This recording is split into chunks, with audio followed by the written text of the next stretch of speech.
Rise up, rise up, rise up, get up, stand up. All right, good morning, everyone. This is Chief Yuya with another. There's a lot of titles here. There's a lot of titles. I'm saying from the shrine because it flows, but Hunter Dome. I really like the Forge.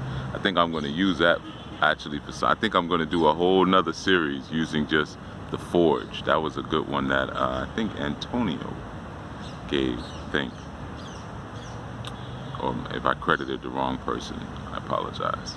But I have a lot going on this dawning, so I will willfully make this one very brief. But yeah, for your Ojo Aj, I trust that you're moving well and you're well rested. More importantly, your head is clear, your head is calm, and you're waiting for all of the transmissions. You're not going to move until you get your transmissions from Orun or your transmissions from heaven. So you're completely moving and operating on that particular vibration and on that spirit, all right? I also trust by now that you all have realized that everything I say is strategically placed. So just side note. So when I say something like you're waiting on your transmissions from heaven, like you should, that you don't just say, but you actually say, what is that? Why would he say waiting on transmissions from heaven? What is that? So anyway, digging into that a little bit, I wanted to share something on Ori, one of my favorite subjects. Ori, self-actualization. A lot of times, I hear from students ever since I've been teaching on Ori, which has been, it's been many years, but since it's kind of been a bit more public via podcasts and things like that. Because when I first started putting Ori information on the internet, there wasn't really, no one was really talking, and people are not really talking Ori still, so it's not one of the more popular subjects. Like if you do a search for Obatala, you do a search for Oshun, or you do a search for Shango, you will get a lot more hits than if you did a search for Ori, But what I have noticed is there are times when students want to do something that they probably shouldn't. They will use that new terminology. They found a new one to use. So before, maybe it was I'm listening to my spirit, I'm listening to my ancestors, I'm listening to Christ, whatever it is. I'm listening to myself, to my inner voice, to my inner self. People have all different kind of ways to remain rebellious. And sometimes I hear my students, when they'll say something, and maybe I'll correct them. I'll say, no, there's a better way to go about it. Well, I'm listening to my Ori, so that's supposed to shut everything down. And I've had to remind a couple of people, you didn't even know that word before you met me. So don't try to weaponize it against me. You only know the word. You don't have the wisdom of it. That's not going to shut me down. This isn't a religion.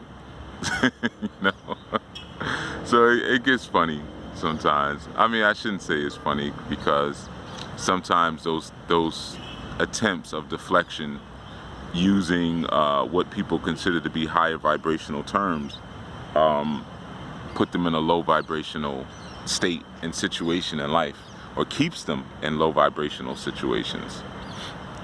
People know that certain words have power, and they will use them in the wrong ways, But Ori, I want you all to know that even in the simplest sense, right? In the simplest sense, your Ori is still going to break down into about 4 parts. It's more parts, all right? So just before anybody, that's incorrect, is it? There's more parts. I even have it in my book, Grasping the Root of Divine Power, where I listed some of them. But in the simplest of senses, you have a Ori consciousness that's on the earth, and then you have an Ori consciousness that's in an unseen dimension, right? And when we speak about Ayanmo, which is destiny, we're speaking about not just destiny in the sense of how maybe you and I may say, it's my destiny to do this or my destiny to do that, but destiny is depicted in that word, you know, in a larger sense, because it's speaking about alignment, aligning with your real self. That's your ultimate destiny. So it's like they're synonymous with one another, you know. When you say it, and I'm saying in the Yoruba spiritual context, I'm not saying, you know, just when you're using it in secular vernacular, but when you're using it in spiritual vernacular, just like when you say Omi, people say, oh, Omi is water, but Omi is also serenity. You know, when you say Ori, Ori is head, but Ori is also consciousness, you know, and destiny.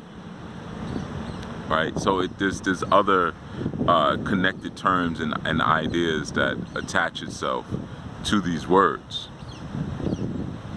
So sometimes people, you know, again, they try to weaponize the language, and it's like it's funny because I remember years ago, man. This is probably like 1994, somewhere around that.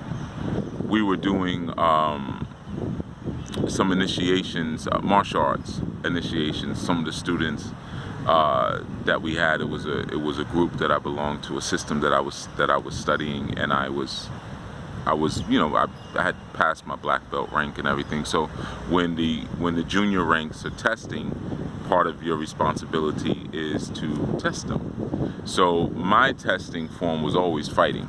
Like, we're gonna fight. That's how I'm gonna test you. We're gonna fight. We could do katas and things like that, and that's cool. But I want to see if you can use what we've taught you in a real life situation when I'm trying to punch you in the back of the head, you know, or when I'm choking you and driving you hard and about to push you against a wall and your head is going to hit the back of that, whatever it is, but whatever real life situation, that whatever move you were being taught is supposed to prepare and defend you, you know, from. So we were doing the test, and it was kind of cute. But one of the students who I had brought up, one of the juniors, was attempting this move on me, and, you know, basically trying to cave in my kneecap. And I was like, you can't do that to me.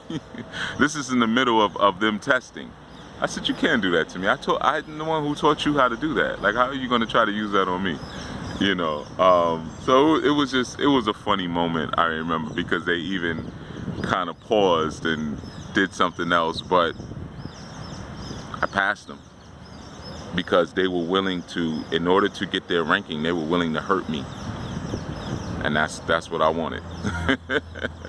They wanted, now I'm gonna get this rank, you know, even if I gotta break Sensei's kneecap, you gonna give me this rank. So that's what I good. Bloodthirst. But anyway, so it's the same thing when we're talking about Ori and some of these concepts. When people are speaking, it's like, I taught you that, you know, like, and it's almost like the Rocky Apollo Creed thing. Do you really think I taught you everything? You know, Apollo says at the end before they box, ding, ding, and then they have their famous fight, which Apollo won. So with Ori, like I said, you have this consciousness on the planet. You have your Ori Inu, your Ori Ode, right? Just simple. Inu is inner, Ode is outer. And then of course you have, and some will say Ori Ode is your head, like your physical head. It is that, but I always take it a bit further and say that it's your brain. You know, it's your brain versus your mind, which would be like more like your Ori Inu, which we'll often say is your consciousness, your inner consciousness. But your inner consciousness is dissected and analyzed by your outer consciousness. Your outer consciousness is developing, grows through its external experiences. That's your brain, you know, that's your brain, you know. So, and again, the beauty of these traditions is that they're evolving and growing. So what I'm saying is not static. I may add more to it, 15 years from now, you know. I would hope that I would be adding more to it 15 years from now. So that's just basic. Two on earth, and in the ethers or in heaven, you know, you have at least your Ori your Ori Atari. There's more though, like even your Ori Appare, you know, or some people will say Ori Apari instead of Atari. But, you know, either way, you have multiple components of the Ori. So when people say I'm listening to my Ori, now I know I don't say this to them. I let people go ahead. All right, I hear you.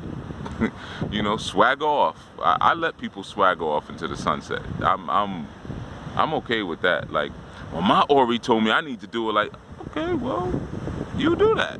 Go ahead, because your thoughts create your destiny. Let's see where your destination will end you up. You know, maybe it will take you where you're supposed to go. Maybe it will take you down a detour that I see you getting ready to go. Maybe I don't think you should go down that detour, but maybe you need to go down that detour. So swag off, soldier. You know, that's kind of my thing. I'm not going to get into a whole bunch of back and forth anything, especially with a student, because that's a violation of my own personal G code, you know.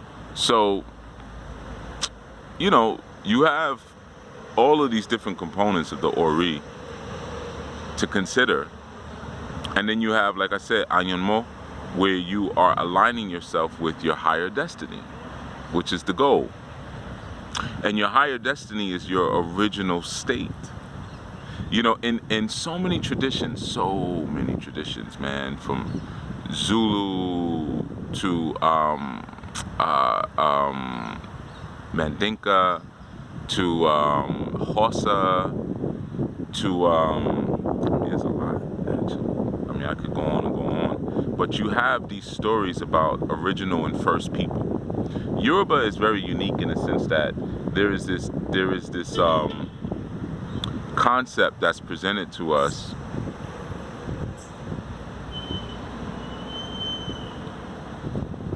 This concept that's presented to us, excuse me,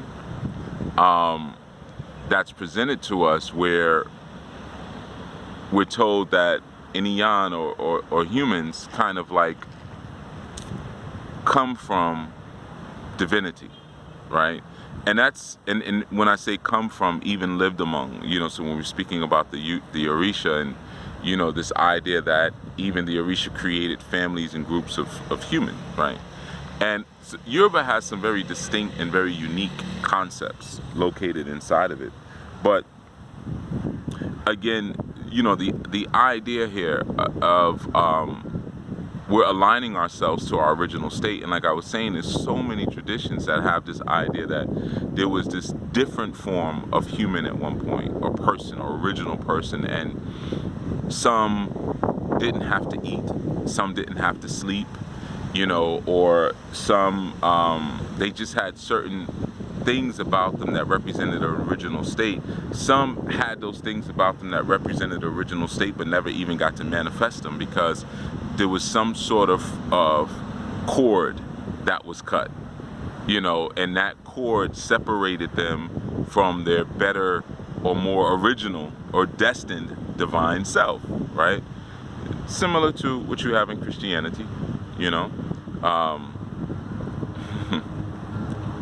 Yeah, leave them alone. So similar to what you have in Christianity, right? But the idea that there was a perfected state and then a disconnected state. So when you're learning the wisdom of these systems, you're learning them to reconnect yourself back to your original destined state. Now, how do you do that, right? Lizard, moving.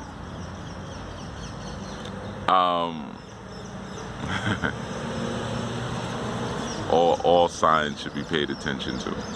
All signs should be paid attention to. Even all them Iyami up there. But through the wisdom of Ifa, through the wisdom of Orunmila. So when Orunmila came, it wasn't and came to teach and traveled and you know, spread information. and spread wisdom, it wasn't just Orunmila was teaching Odu, as we know Odu. Okay, this is divination, and I'm making teams of Babalao and things and so forth. It was said that Orunmila, even despite his disability, his physical disabilities, from a very young age, was teaching and traveling, right? Now, what was he primarily teaching? He was teaching life wisdom, how to make sense of life. It wasn't just what you and I would consider to be esoteric information, though that was included as well, but it was primarily the wisdom of how to reconnect yourself with your original destined self. So sometimes, like, even I pay attention, like I say sometimes, to the numbers. If you look at this series, even so far, you'll see the highest numbers, view numbers, are on the story about Obatala and Odu, and the first one, which was, I think, like, easy way to give Orisha offerings, or how to give Orisha offerings, something like that. People jump on stuff like that because they want all the how-to. Yeah, how to do? Oh, show me how to do that. Show me how. Which is the wisdom, which is cool. The what is the knowledge. Remember, the how is the wisdom, and the why is the understanding. But Orunmila was coming and giving a lot of, imo ogbonoye, a lot of knowledge, wisdom, and understanding. But again, the wisdom of how to do things politically, the wisdom of how to do things judiciously, the wisdom of how to do things monetarily, those were the things that he also taught. It wasn't just, like I said, esoteric information as we would see it. So when you're aligning, when we say I'm listening to my Ori and I'm aligning to my Ori, and we understand that the Ori is aligned through the wisdom of Orunmila, through Ifa, because Ifa, you can look at Orunmila like a messiah, like a savior. No different than how you would look at Musa, and how Musa went into the caves of Europe and civilized those who were walking on all fours and eating raw meat and had no burial rites and were defecating on top of each other and basically living like savage beasts. And Musa went into the caves, and if you're familiar with that story, or some may know Musa as Moshe, right? Lawbringers, people who brought the law, people who taught how to live again, how to live a proper, upstanding, righteous, and sensible life. That's how you listen to your Ori. It's not just, I feel like doing something and I feel it so strong in my gut, it must be my Ori talking to me. No, it could be your brain talking. There's different parts of the Ori. Most of the time, it's not even your Ori. It's not even your Ori. Just because you learned the term a year ago, 2 years ago, even 3 years ago, doesn't mean that you've learned how to recognize and tap into that vibration. But again, like I said, I never tried to diminish anyone's journey. So you'll never hear me say, like, that ain't your Ori. Like, I may say it like this, but that's because it's not directed at any one individual. But people have to go on their journey, and what they imagine as being internal and truth, they have to traverse and go through that internal journey to see where it takes them. It's not for me to go into someone's psychology, because that's what it really is, psychology, and tell someone what their psychology ought to be. That's not correct. Now, I can tell them, if they're trying to get certain things accomplished, the psychological models that will work and the ones that will not work. Now, that I will share and can speak from, and that's not necessarily, that's not problematic. But when you start getting into, you shouldn't be thinking like this internally. You should think like this. Now you're getting into another type of space where I understand people do, but I don't. I'm not into that. I'll give you models of thought. I'll present experiences where you can expand your wisdom. I may even share some of what I do, to give you some understanding in that sense. But everybody is accountable for their own journey. We all have our own journey to go on. And the wise, don't have to go through a lot of detours. The wise people don't scream and shout, I'm listening to my Ori. That the fool says things like that. That's the fool. Especially saying it to a teacher. That's the fool. Because now we dip back into religion. We were good. You were getting the knowledge, you were getting the wisdom, you were about to get the understanding, but the journey was so hard. Now it became so uncomfortable. Now you have to religiousize it again. Well, my spirit told me I need to do this. Okay, all right. Well, you go ahead and do that. You know, and us wise ones, we're gonna go over here. We'll be right over here, and we're gonna do this over here. You go over there and do the fool thing. You know, again, I'm waiting for my charges and commissions from heaven before I make a move. See, that's why suru and tutu is so important in the tradition. What is suru? Patience. Tutu, coolness. You have to keep your head cool, because if your head is not cool and balanced, then you can't hear the Ori. There's a meme somewhere floating around the internet that someone put of a quote that I said, where I said, you know, you cannot, it's basically, I'm paraphrasing myself, but I said something like, you cannot manifest the attributes and the qualities of God unless you have a cool head, right? It was a simple statement, but it's deeper than you might imagine.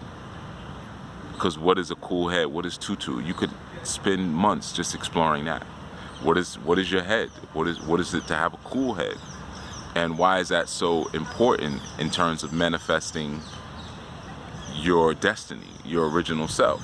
You know, going back again to the Ori Apere, that, you know, that container of destiny, the Ayanmo, you know, destiny, going to my original self before that line was severed, and reclaiming my original talents and abilities, as Orunmila was teaching us how to do. You know, it's like, again, civilizing a savage. You're civilizing and bringing back to original state of being, because the savage has drifted so far from it. So I just wanted to share that as a thought for you to carry today, as you know, are saying things like, I'm listening to my Ori, I'm learning Ori. Understand that there's many parts to Ori, so that means there's going to be different voices. You have your Ori Ara, your body, your shoulders. So what is that? That's what's supporting the head. So are you listening to the things that are supporting the head? So I'm gonna give you like a real macro example of that. Just maybe that'll help. Macro.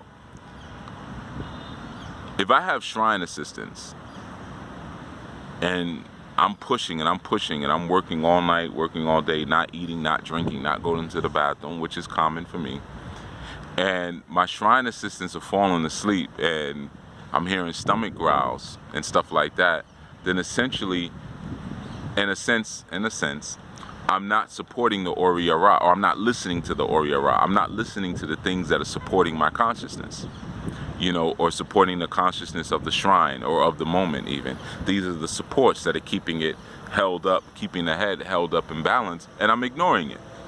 You know, so I'm ignoring the things that are keeping the head strong, right? So there's so many different things to listen to. It's not just the Ori. Very similar to the Orisha, it's a title. Now let's get into the components. And these are the things that you've been learning from me for years. And the wisdom that I share with you, when you hear me talk about relationships, when you hear me talk about money, when you hear me talk about different perspectives on politics and law, that's the wisdom of Orunmila. That's not me just chit-chatting with you, because I don't chit-chat. That's not me, I feel like talking today. What do I want to talk about? Let's talk about that's not, I don't do that. It's the wisdom that's needed to civilize you in order to reconnect you with your destiny, even down to how you take accountability. We've had issues with that throughout Anu. You know, people come and they have a certain way of being and a certain dysfunction, and they want to be these spiritual beings in this space, but they want to bring all of their mental and psychological and historical dysfunction. And they're wondering why that's being stressed and like that's being made an issue, because they don't understand that that's all connected to Ifa. You can't bring that along with you. Those are the things that Orunmila was addressing. Like, How do you eat? Why do you think herbs are so prevalent in Ifa? We eat like this. We don't eat these type of animals. That's a part of that instruction is in Ifa. You know, we don't eat these type of animals. We don't drink these type of things. You know, these things we do eat. These things we do drink. You know, even down to what kind of people you will marry and you will mate with. All of that is a part of the wisdom of Ifa. You know, so I'm just saying, you know, it's something just for you to consider on this day. You know, the different components of the Ori and what you're truly being taught as members of Anu. And again, I know this may not be relevant to everyone, because if you're not a part of this ministry, you may say, well, I just listen to the YouTube videos and I take what applies to me and or what resonates. That's another famous BS deflection. Well, I take what resonates with me and I leave the rest. Of course, certain things gonna resonate with you. Someone who's morbidly obese, you know, fried chicken and biscuits resonate with them. Put a green drink in front of them and see if it resonates with them. You know, so that whole resonates and what I identify with, these are all BS statements said to you by false YouTube gurus.